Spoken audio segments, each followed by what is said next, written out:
नमस्कार विद्यार्थियों, लानिया एकेडमी की ऑनलाइन क्लासेस में आपका स्वागत है। आज हम फिजिक्स के चैप्टर नंबर 13 प्रकाश विद्युत प्रभाव एवं द्रव्य तरंगे के बारे में पढ़ेंगे। यह आपके सिलेबस के अनुसार यूनिट नंबर 7 है, जो कि आपकी 4 नंबर की रहेगी। सबसे पहले हम इसके बारे में आज इसकी प्रस्तावना अर्थात इसका इंट्रोडक्शन पढ़ेंगे। इंट्रोडक्शन में सबसे पहले हमें पता होना चाहिए कि प्रकाश विद्युत प्रभाव के खोजकर्ता वैज्ञानिक हर्ट्ज थे तथा इसका प्रायोगिक निष्कर्ष अर्थात प्रयोग वगैरह जो भी इसके निष्कर्ष वगैरह निकाले थे वो वैज्ञानिक वोल्क्स, लेनार्ड और मिलिकन नामक 3 वैज्ञानिक थे। लेकिन इसकी संपूर्ण व्याख्या लगभग 1905 ईस्वी में वैज्ञानिक अल्बर्ट आइंस्टाइन के द्वारा की गई थी। सबसे पहली बात है को प्रकाश विद्युत प्रभाव। प्रकाश हम सभी जानते हैं, प्रकाश की प्रकृति हमने तरंग प्रकृति पढ़ रखी है और तरंग प्रकृति के द्वारा हम फिजिक्स की कई घटनाएं कई भौतिकी घटनाएं हैं जो परावर्तन है, अपवर्तन है, विवर्तन है, व्यतिकरण है, इन सभी की सफल व्याख्या कर सकते हैं। लेकिन आधुनिकी भौतिकी के अंतर्गत आने वाले टॉपिक है प्रकाश विद्युत प्रभाव, जो कि इस तरंग प्रकृति के द्वारा इसकी पुष्टि नहीं की जा सकती है। इसकी पुष्टि करने के लिए हमें प्रकाश को कणीय प्रकृति मानना पड़ेगा और कणीय प्रकृति के अंतर्गत हम प्रकाश विद्युत प्रभाव की व्याख्या कर सकते हैं। और इसी कणीय प्रकृति को आधार मानकर वैज्ञानिक आइंस्टीन ने प्रकाश विद्युत प्रभाव की व्याख्या की और इसके लिए इनको नोबेल पुरस्कार दिया गया था। अब देखिए, सबसे पहले हम प्रकाश विद्युत प्रभाव की मूलभूत बातें कि प्रकाश विद्युत प्रभाव है क्या वास्तव में। तो देखिए, किसी भी धातु की सतह पर, ये धातु की धात्विक सतह, कोई भी धातु हो सकता है, तांबा,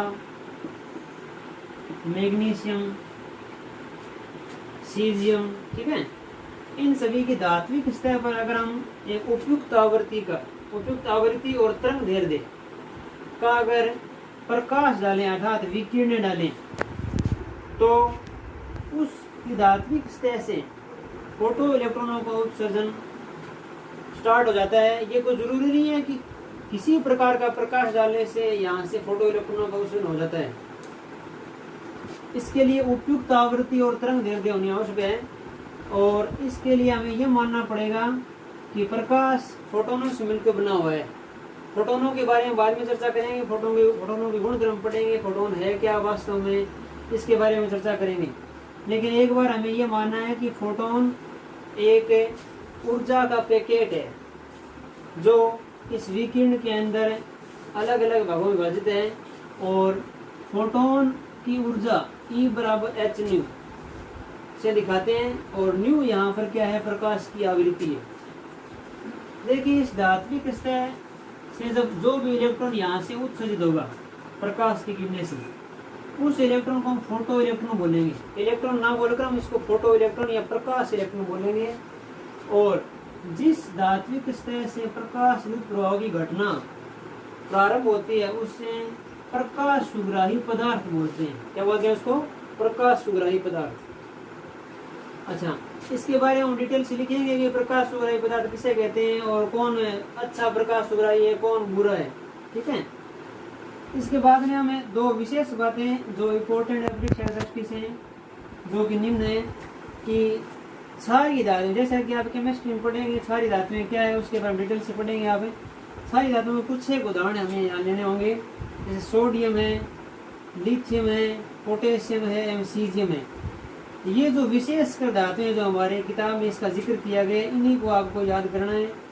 ये विशेषकर धातुएं जैसे सोडियम, लिथियम, पोटेशियम और सीजियम,